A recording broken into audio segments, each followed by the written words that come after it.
Hello and welcome to this episode of The Unnoticed Entrepreneur with me, Jim James. I'm in the UK, but we are going to Austin, Texas to talk to a PR pro who actually also spent time in Asia. So we've had a lovely chat about Hong Kong and life out there. But Kathleen Lucente runs a company called Red Fan Communications based out of Austin, also with a company in San Diego, now Asheville, North Carolina.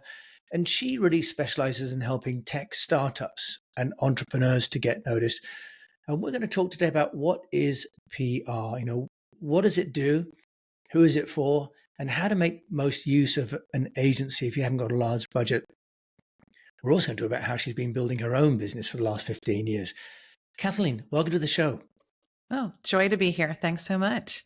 Well, thanks for joining us from sunny Austin. I know Austin, Texas is also a center of high tech and startups. And I know you've been giving talks to entrepreneurs about how to use agencies.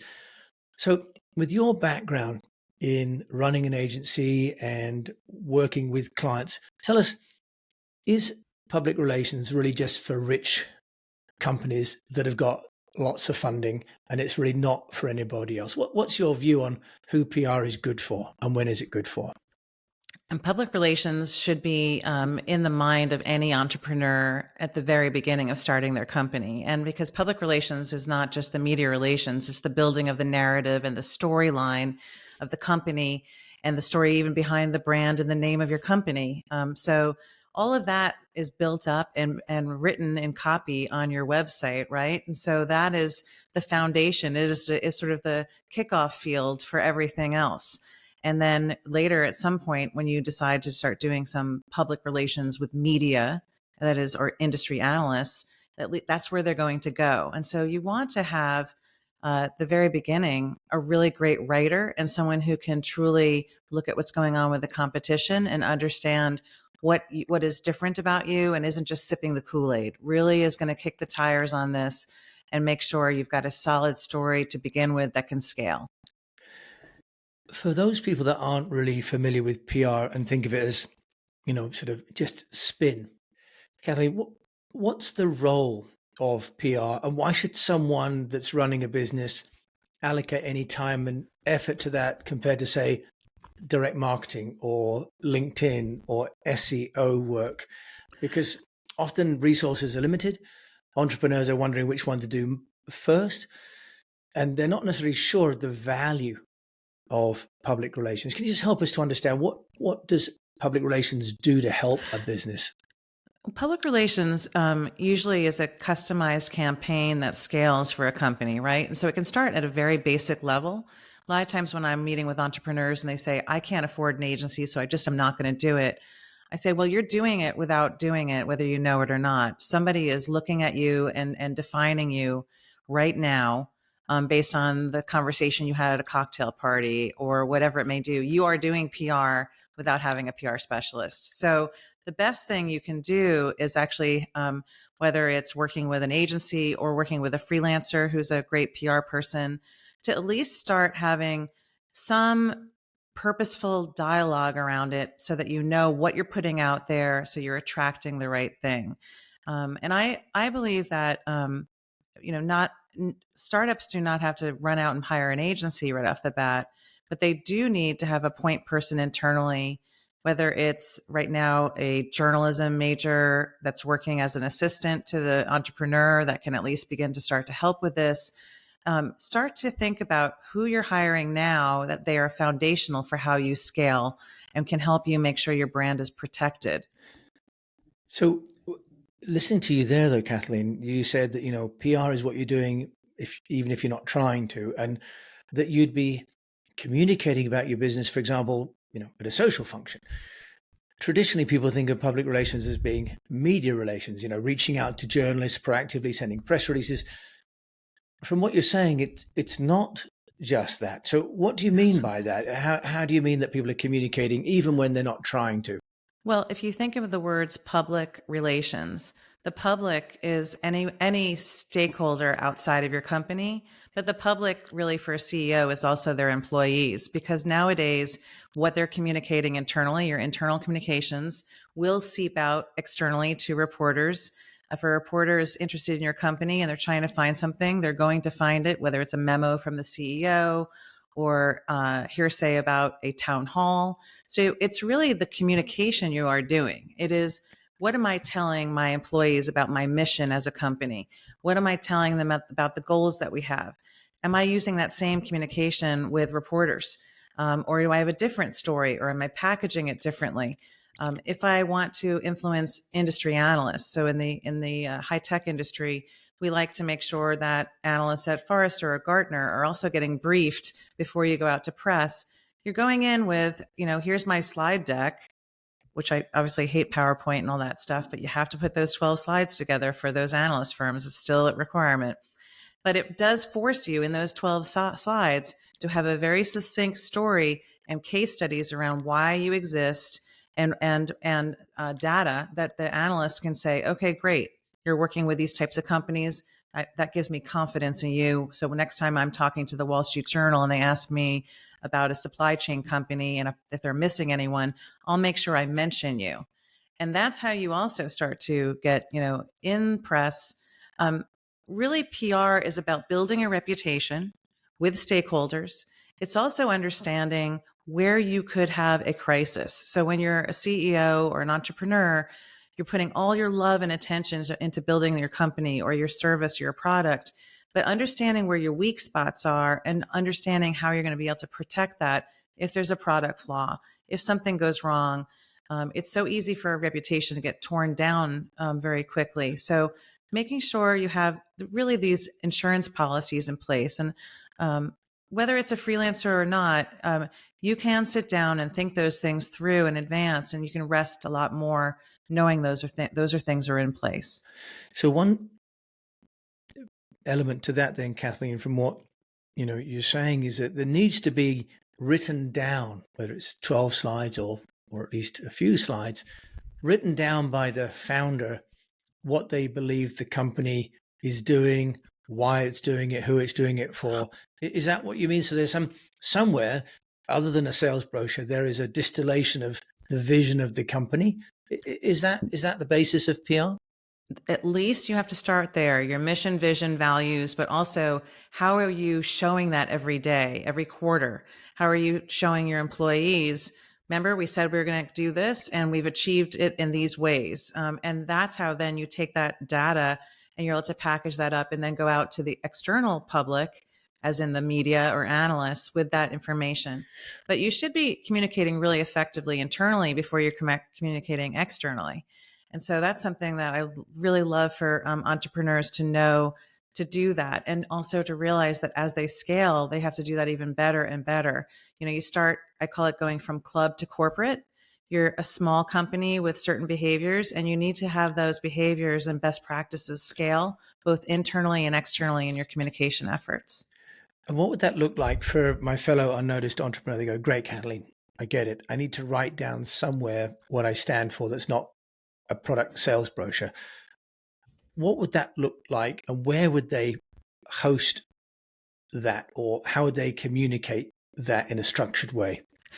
Well, the mission, vision, and values are things that you need to brainstorm with your team about. You can have like an initial set of them, but traditionally you are the CEO or founder has to start with something and then start to get buy-in into, if we're going to narrow this down, if this is what we're trying to achieve, how do we really narrow this down to something we all can really live with that's going to truly impact our goals?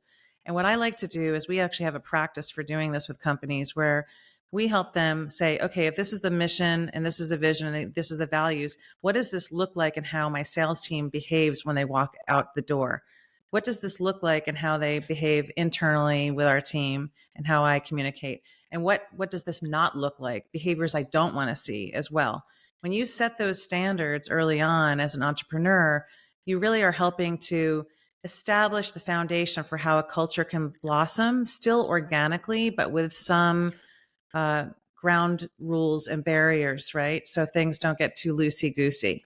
And loosey-goosey is a technical term. Very, very technical. But I think that raises a very interesting point about PR needing to be part of the growth strategy of the company, that growth of a company isn't just about sales and about organizational growth and scaling up in the traditional sense. It's also about the vision and the mission of the company being understood by everybody in the team immediately and as they grow. So that's, I think, often overlooked, isn't it, really, Kathleen? It Because the it focus is is. on sales, It not is. on. And I will say, I mean, really, obviously, a lot of companies come to a PR agency or a PR professional because they think they need press immediately. There's this pressing issue.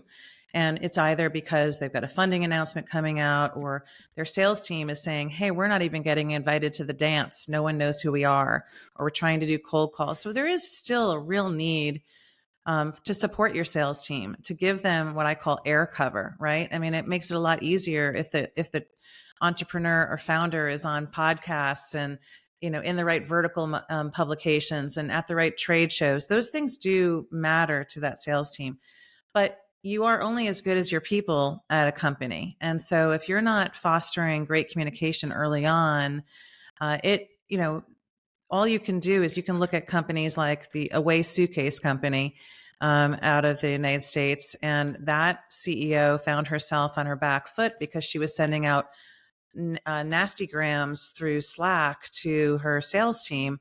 And they got annoyed and started posting them on social media. So, what I'm getting at is it really, whatever you do internally and externally should really jive. It should feel very connected and authentic. The other thing is that employees today want to work with companies that are doing good. And so it doesn't matter if you're in Spain or, Yeah.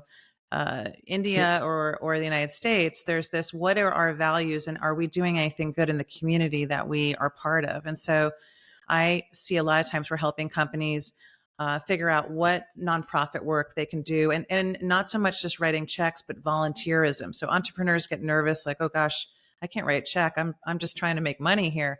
But you can go out and do days of volunteering, and that really brings teams together. And once again, it connects back to your values and shows that you're walking the walk. Okay, that's wonderful. As you say now, there really isn't a dividing wall anymore between what happens internally and externally. In the old days, of course, staff couldn't talk to the media, and if no one, talked to them, it didn't go anywhere. But now, as you say, really, there's a real time and direct line into the heart of the organization.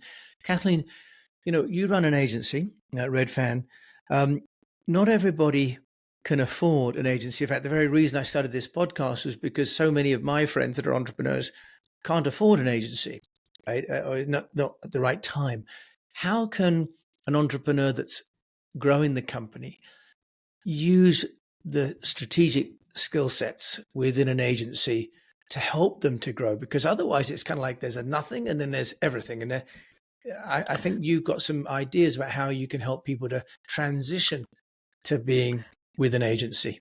Yeah, I believe that number one, because I'm a big fan of entrepreneurs, I do spend a lot of time, whether it's speaking at conferences or providing and really helping.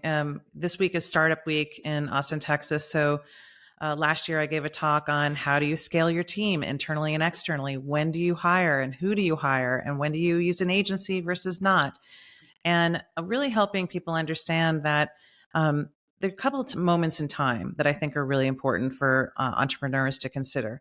Really, very early on, when they're thinking about even building this business and putting a website up, it's a good time to at least establish some rapport with a PR professional, PR marketing professional. You're not looking at a PR professional for press. You're looking at them to have a critical eye on how to express your brand verbally, Mm. not in a graphic design. That's a different thing. A lot of people get really excited about the graphic design and their logo.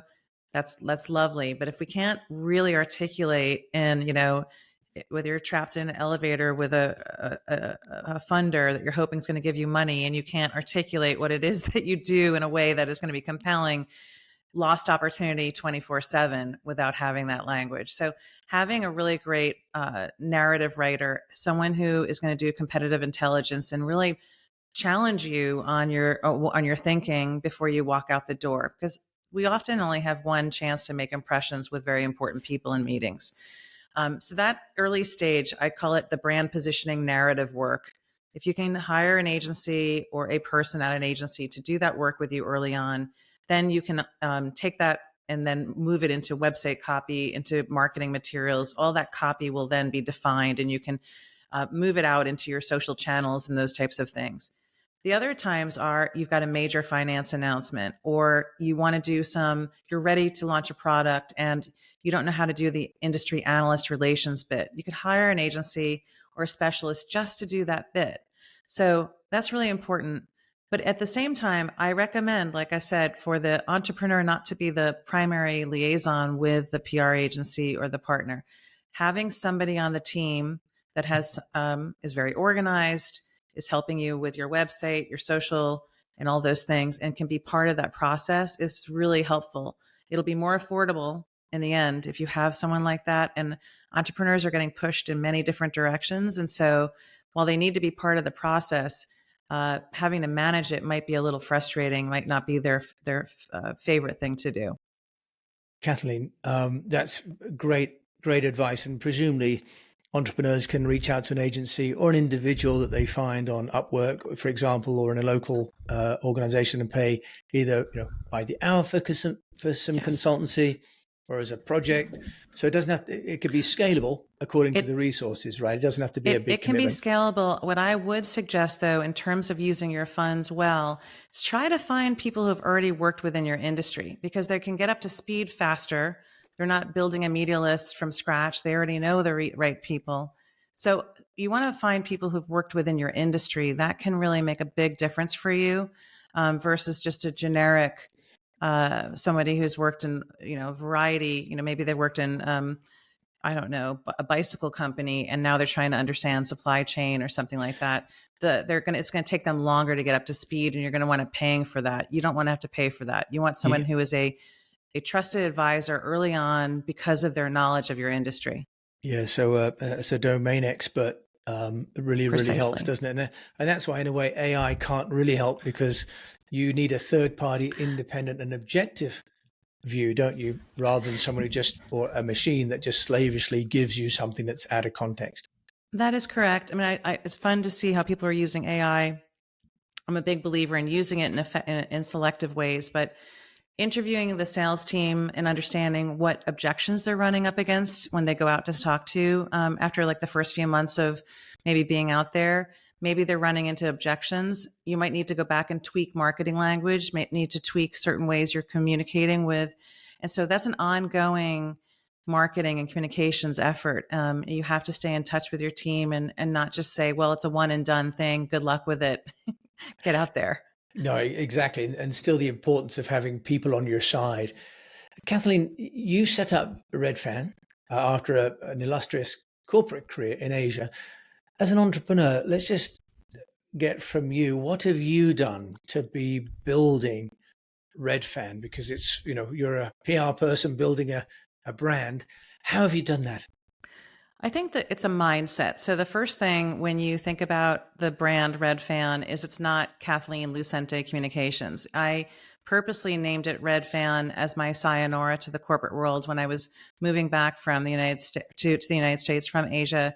I wanted to work with corporations, but I wanted to have an agency that had the best in class employees, great clients, great community, and each of those fins on a fan. When you look at the visual of a fan, really represent all of those great things: community, the nonprofit work we do, all of the things that come together at the base make it possible for us to continue to be highly successful and lean in on the latest and greatest technologies as we advance. So what we've done is we have been very clear about who we work with. We tend to work with companies that have certainly gotten their A round of funding and beyond. We are looking at B2B companies specifically.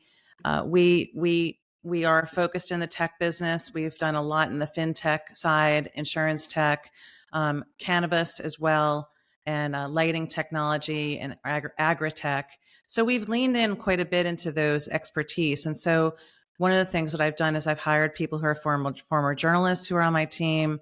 They can ghostwrite for our clients beautifully. We find in those vertical markets, there's a lot of need for ghostwriting because in the journalism sector, there's been a lot of cutbacks and requirements for us to submit articles on behalf of our executives that cannot be marketing language. They have to be very editorial in nature.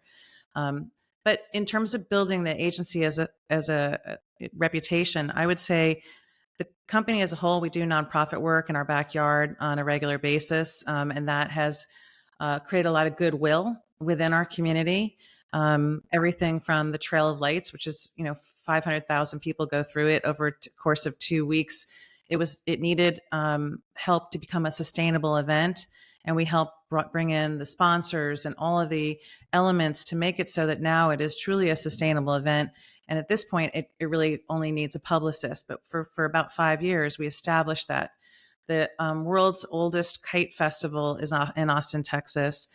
People come from all over the world and fly kites at it. I'm on the board of that. It has international reach. It's really fun. It's also done in one of our large park here in Austin, Texas, and it's very family friendly. And then the music capital of the world. Of course, we've done a lot. Austin is known as that, and we've done a lot with the Health Alliance for Austin Musicians. We've won awards for that work. None of that is directly related to our B2B work, as you'll note. However, we have gotten our clients involved in those things because their employees want to be involved in those things. And so there's a lot of benefit to doing nonprofit work.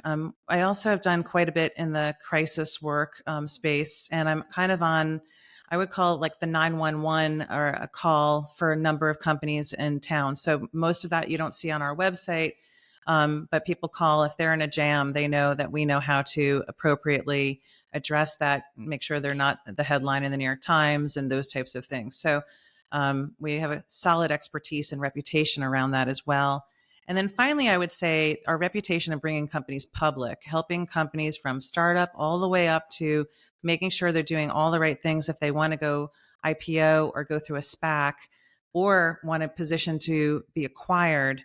We help companies start thinking through those various exit strategies and what they need to do to make their brand equity as attractive as possible. And so that's kind of how we've run the agency, and I love what I do every day. And it comes across as that as well. And going for 15 years, it's credit to you, Kathleen, for doing that. Now, with your experience, I will ask you that question that I ask everybody, which is a little bit awkward, and it's not meant to be embarrassing in any way. But what do you think does not work, or what in your experience have you done with Redfan that didn't work out in terms of getting noticed as you might have hoped it would have done? I think that getting noticed, I would say, getting noticed, I would say for me, I've found that referrals have been our strongest, even though we do incredible copy and our newsletters, those all work. It hasn't been, for example, spending tons of money on Google ads or something like that. That is not the thing that brings us the best clients. And then the other thing I think that I've learned early on is, say no when it's appropriate to inbound companies that are just desperate for your help. I'd rather have coffee with the founder and give them some free guidance than take on a client that's not in our vertical expertise or might not be have the right funding to craft to the type of staff that I have. We really are a senior consultancy. We don't have a lot of early stage, people coming out of university working at our company. They're people who have been in the industry a long time. And of course, that means that our cost is a little bit higher. And so respectfully, I try to just rather give away that time than try to take on clients where it's their last dime. No one wants to be in that position. Okay, so great. So if I could summarize, maybe it's sort of choosing or not taking on the wrong kind of clients 100% would be the thing. And Kathleen Lucente, if I ask you as a final piece of advice, then you've built many brands for big companies on the inside as a corporate counsel in Asia, and now you're running your own agency back in the US. If there's one piece of advice for my fellow unnoticed entrepreneurs, what do you think people should really do? What do you think really works when it comes to getting noticed? I think the number one thing is to determine what you want to be known for and lean into that. Lean into that with all your might. Recognize that might be your superpower. And whether it's having your own podcast, it's getting on other people's podcasts, having a blog. Really, don't just dream about it. Put energy into it, some muscle into it. As an individual, you need to do that. As an agency owner, I need to do that every single day. That helps my staff get the great business that we want to work with. It lets us have choices and the clients we get to work with. It's the same for you as an entrepreneur. So consider what you want to be known for. Remember, you need to be a subject matter expert before you can become a thought leader. And that means you have to start and invest in that time. And I've got a great article on Fast Company about how to become a thought leader. But you need to start somewhere. Subject matter expert. Let's see your expertise shine. Well, and yours has definitely shone today. Kathleen Lucente, if you want to find out more about you, where can they go? I would recommend that you go to redfancommunications.com, which is our website. You could also find me on LinkedIn. It's Kathleen and then Lucente easily. I spend quite a bit of time on LinkedIn. I can't help myself. And those are the two main places that you're going to find me. Well, and thank you. And we found you on my podcast. So thank you so much for agreeing to come on today, Kathleen. It's been brilliant. Thank you. It's been a pleasure. Thank you. Well, we've been listening to Kathleen Lucente, and as you can tell, really, we're blessed that we've got some of her time because she's very much in demand by many people, not just in America, but around the world. And, many, many takeaways, one of which, of course, that final one about what do you want to be known for as an individual, but also as a company. And I think also what Kathleen's touched on for me is the importance of having that written down so that it can be shared, because so many founders have it in their own mind what the company stands for, and they ask everybody else to kind of guess, or they assume that they should know, but actually they don't. So if you haven't got it written down, get it written down, what you stand for, how you help your clients, and let everybody in your community and everyone responsible for delivering that value to know it completely. So you've been listening to The Unnoticed Entrepreneur with me, your host, Jim James. Thank you so much for listening. If you've enjoyed this, do please leave a review or a rating on the podcast player because it really helps. And follow the show because I wouldn't want you to miss another great guest like Kathleen. And every Tuesday and Thursday, this show comes on air. We've got over 750 episodes now. So there's got to be at least one or two tips in there for you to get noticed. Thank you for listening.